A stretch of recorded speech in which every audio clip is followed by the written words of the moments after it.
There's never been a lot of common sense on this planet, but lately it's hit a critical low. If you like this video and want more discussions about common sense, hit those like and subscribe buttons. I will really appreciate it. Thank you.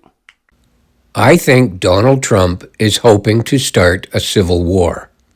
This time it's going to be Democrats against the MAGA right-wing white supremacist Republicans. Let's think about this for a few minutes and apply some good old common sense. Trump is already a convicted felon. He recently auditioned a few times to become a war criminal, and he openly states that his opponents are evil. Charlie Kirk's wife said some things at her husband's memorial that everyone in America should listen to. I forgive him. The answer to hate is not hate. The answer we know from the gospel is love, and always love. If there's one person in America that should take a lesson from her, it's the instigator-in-chief himself. In that private moment on his dying day, we find everything we need to know about who Charlie Kirk truly was. He was a missionary with a noble spirit and a great, great purpose. He did not hate his opponents. He wanted the best for them. That's where I disagreed with Charlie. I hate my opponent, and I don't want the best for them. I'm sorry. I am sorry, Erica. But now Erica can talk to me and the whole group, and maybe they can convince me that that's not right, but I can't stand my opponent. I asked ChatGPT, in the year 2025, what countries currently have a criminal felon as their head of state? This is the answer it gave me. As of 2025, the United States is the clearest example of a country whose head of state is a convicted felon.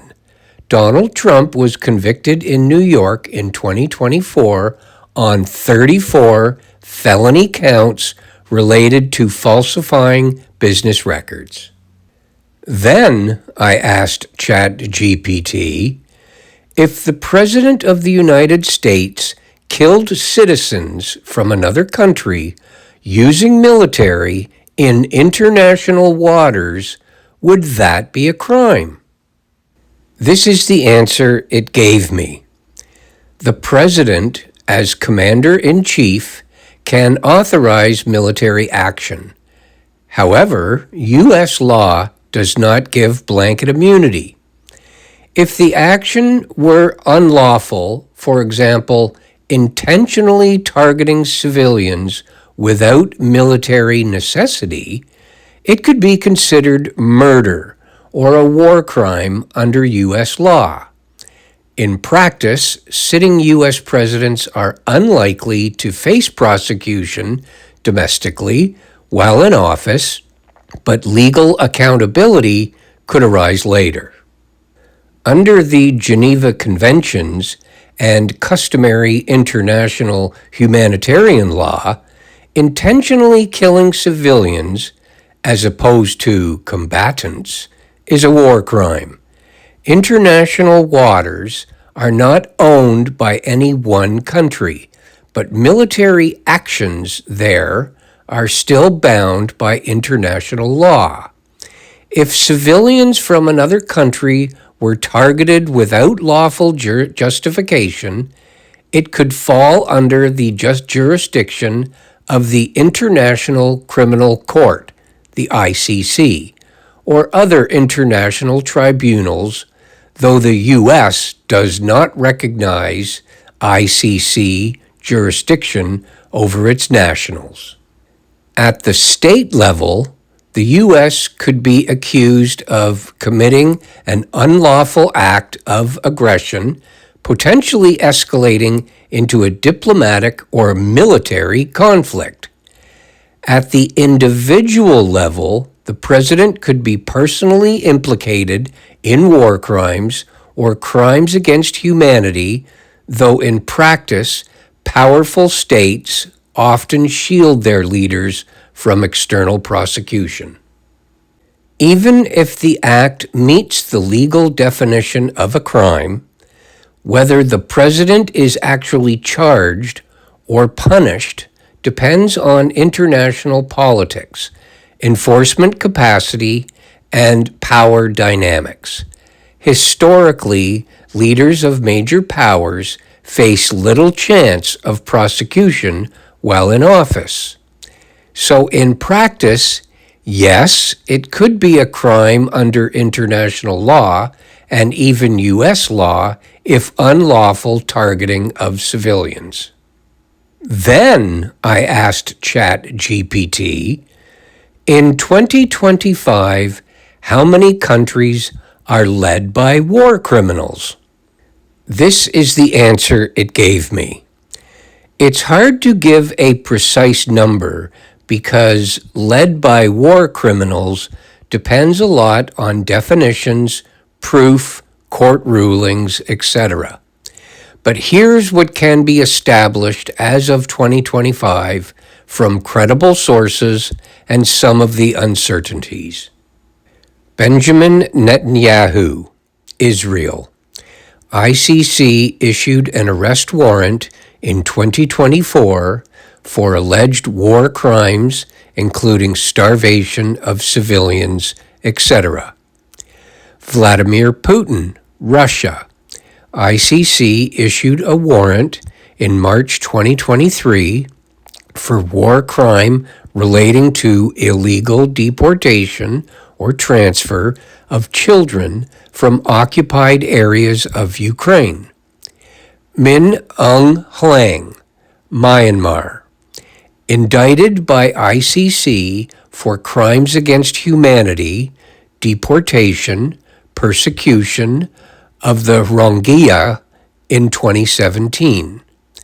Hibatullah Akhundzada, Taliban, Afghanistan.